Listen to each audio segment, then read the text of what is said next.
I'm Trey. I'm from Texas. You can see the Alamo. Woo! Texans in the house. Let's go. Texans are known for talking a lot, me included, so we'll see if I can pull this off in the amount of time that I have. Usually it takes me about 20 minutes just to introduce myself, so I'm going to keep introducing myself. I grew up on a ranch in Texas. I know a lot of folks here are familiar with beef. I grew up raising a brand of beef called Beef Master. I heard that the cattle breeders here, producers in Argentina, are a powerful political force. So if there's anybody here from the Argentine Rural Society, I'm open to running for political office. I've raised beef masters. And seriously, I'm really happy to be here, where it's the second best beef in the world. Should try our brisket sometime. Now I live in New Jersey, which is the complete opposite of Texas. I moved there because our company grew really big in New York City, and I had 4 kids that lived in the suburbs. So don't worry, I do live in the suburbs, the very nice ones where Tony Soprano and half of the New York Times lives.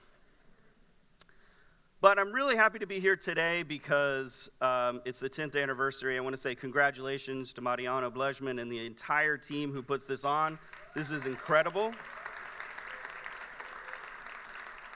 As those of us who work on the internet know, 10 years is actually 100 years in internet time, so that's quite a bit. It's hard to start something and to keep it going that long, and so it's an incredible achievement. And I know this because, as Aaron just mentioned, I just wrapped up 15 years building a company called Vox Media. I left in April to take a break and to figure out what the future was going to be for me and how I could take what I learned at Vox Media and put it to best use in the world. It started in my basement, as he mentioned. This is my basement. You can tell it's a long time ago because my beard is red and smaller. It's my basement where my kids actually did artwork, and I kicked them out. I used the easel, you can see, to put a whiteboard up. Any good product manager knows you need a whiteboard with schedule and lots of lists. There was probably some boxes and arrows on that whiteboard at some point. You can see there's some spreadsheets printed out, so that's how you know we're doing like internet media in the basement here. But I've really had a lot of opportunity to think and reflect on what made us successful during that time, the mistakes that we made, and I want to talk a little bit about that with y'all today. That's what I often get asked about. First, I want to introduce you to Vox Media. If you don't know, most people think of Vox Media, they think of Vox, our news brand, which is not surprising. That's confusing that we named our news brand Vox, and the company is called Vox Media. But Vox Media is actually a multi-brand, multi-channel, multi-revenue stream media company. That's a lot of multis. And it also includes a TV studio, a podcast network, and a bunch of technology and ad network. I'll talk a little bit about these. Over the last 15 years, from the basement to today, we've grown quite a bit. This is, as of this month, our current monthly numbers, 4.7 billion video views a month, over 135 million visitors across our websites, and over 40 million podcast downloads a month. And so those are big numbers. I'm not as proud of the big numbers as I am of the quality of the content that we produce and all of the talented people that I get to work with. But all of those things add up to this, and I'll tell you how we did that. So I want to start by talking about how we got started as a sports company. We started in sports with SB Nation. People love sports. It's an exciting and interesting and fun thing to be involved with. Sunday, I'm very excited that I got tickets to go see Boca Junior at La Bombonera. so I'm going to go enjoy some sports. We're all my Boca Junior fans. I know there's lots of y'all. Who's not a Boca Junior fan? Say boo. See. So we got started by building SB Nation as a network. Over 300 individual communities, each one devoted to a team, but they were all connected on the same platform, sharing best practices, sharing traffic, sharing the people who signed up. We made it very easy for them to join each of the communities. And the result is the technology platform that we built was a technology platform that was designed to support networks, and that made us stronger. Any one of these individual communities by themselves could never be big enough to reach a big audience or reach as much scale to make enough money from advertising, but all together it added up to something really big, and we understood that we had something. So the next thing we did was we grew our portfolio of brands to include The Verge, which is our technology brand. And then we were creating a network of brands. And in that case, we had, SB Nation, The Verge, and then we started adding other brands to that. And all of them, again, were sharing best practices. They were sharing ideas. They were collaborating on editorial projects. We were, pushing audience around between those different sites. But each one of them was their own editorial unit, doing their own thing. But all together, it made it much bigger. And finally, we realized that each brand was actually a network of its own, because we had not only the website, we had grown beyond just websites to include podcasts, to include social media, YouTube, TV shows, print magazines, events. Each brand had all of those in itself was a network. And so we had a network of networks. And all of that is this exponential opportunity to grow a big media organization by taking this network model and growing it. And as we acquired more companies, we plugged them into that network. So it's building networks, not just a brand. We weren't under just the one umbrella, and that allowed us to be a lot bigger. It also allowed us to go deep in each of those categories.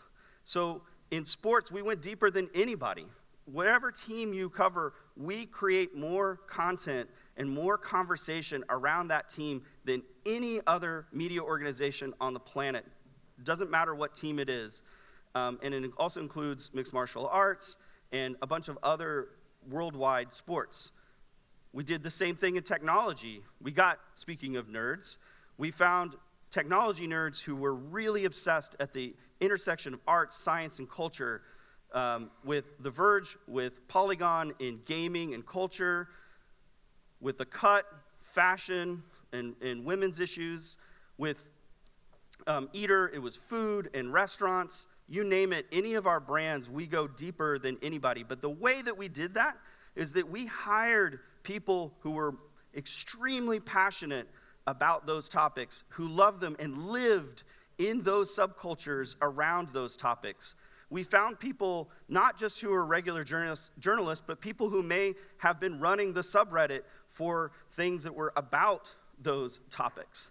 We found people who were subject matter experts that were in industry and brought them in and allowed them to do it. And we found people who were not professionals, people who were just big fans and who were extremely smart. Maybe they were doctors or lawyers, and they wanted to spend more time, have more access, and obsess with other people around these same topics. But we trusted them with what they knew, how to cover this topic and connect with those audiences in the right voice and in the right way. And it's an extremely important aspect of how we were able to grow those, to believe in those editorial visions and to get behind them, give them the network capabilities to be able to grow that. And the thing that happens when you do that is that sometimes the results are weird, because the internet is weird. And let's keep the internet weird. We are not the traditional media company. Sometimes we did allow our folks, not allow them, we empowered them to create crazy new things. That resulted in storytelling and in news coverage and events and podcasts that were way more interesting, because the internet allows you to do that. That's what technology allows you to do. One of my favorite ones is on SB Nation. There's one of our creators there. His name is John Boyes. He created something called 1777-6. It imagines what football is going to be like in the future when satellites are playing football with the entire planet, across the entire planet, without humans anymore. And it's a full story, and it won a magazine award for that because it was so new, so different, so weird, and so good, and everything that the internet can be when you allow really talented people to go deep on the things that they're extremely passionate about in whatever category that you're in. They set the tone for it no matter what it is. So, keep the internet weird. If you take anything away from this, let's not let corporate folks ruin the internet, because that would suck. That's why I got involved in the internet, because it was weird and awesome, and we didn't have to ask permission to do cool, weird shit.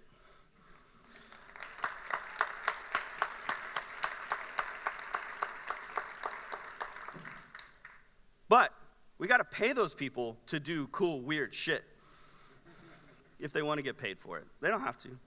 But if they want to go do their own thing, that's cool. But we like to find those people and help them do more of it. And what we did is we thought about how do we build a business around it. In the early internet, when we got started, what did that involve? It involved advertising. Because we believed information wants to be free, advertising is a means to do this, and so we started in advertising. But what we realized right away is that advertising kind of sucks. So here's what we did. We said, well, if advertising sucks, what do we mean by that? What we mean is that it ruins the user experience. Let's take control of the total user experience. Let's not just let people do whatever with the ads. Our product team said, ads are part of the UX. Let's design the ads. So we took the team that did our most immersive storytelling and asked them, what if you were to design advertising that would fit in this experience, that would be complementary to this experience? Imagine the great advertising that is part of the reason people buy magazines. What would that look like? And so they created really great advertising that worked for our advertisers. It was a great experience, loaded fast, worked on mobile, and importantly, fit well within our stories. That advertising worked really well. Allowed us, we left, first of all, there's a big, for those of y'all who don't know, I don't know if they have this down here, the IAB, I guess it's down here because it's the International Advertising Bureau. They set the standards for advertising, and they said, well, these are the things this is the boxes you have to have, and the stuff that can jump out of the boxes. And we said, screw that. Like, we're leaving the IAB. We don't want you to tell us what to do. We're going to go do this. We're going to take our sales team. We're going to go figure out how these ads work for everybody, and that's what we did. And it worked so well that other publishers also were interested in the same thing, and we're able to build a network of premium publishers who all use the same advertising: NBC Universal, Condé Nast, BuzzFeed, Penske Media, a bunch of other really fantastic media companies, where we have a publisher-led advertising marketplace that's now one of our biggest businesses. So we started in advertising. We grew it to this network. But what we realized is that it was tough if we wanted to be able to sustain the business and weather all of the changes in the ecosystem, the ups and downs of the advertising world. So we started growing more than one business. We took that advertising business, grew it into that network, which is called Concert, and then we created a podcast network, the Vox Media Podcast Network, with all of those downloads that y'all saw, and we figured out how to sell advertising to brand advertisers, not just people who sell toothbrushes with codes on them to go download them. We sold them to other advertisers, built a big business. And then we got into subscriptions. We acquired New York Magazine in 2019. We launched a membership program on Vox. We also created a commerce business. The Strategist is a high-quality editorial product consumer recommendation editorial site that also generates affiliate commerce. We've expanded that to The Verge. And then we built a TV business where we develop TV shows, we produce TV shows, and we license all of that as well. And finally, we also started licensing some of our own technology. We acquired an amazing project that I'm pretty sure Andrew Lazowski has been here before to talk about.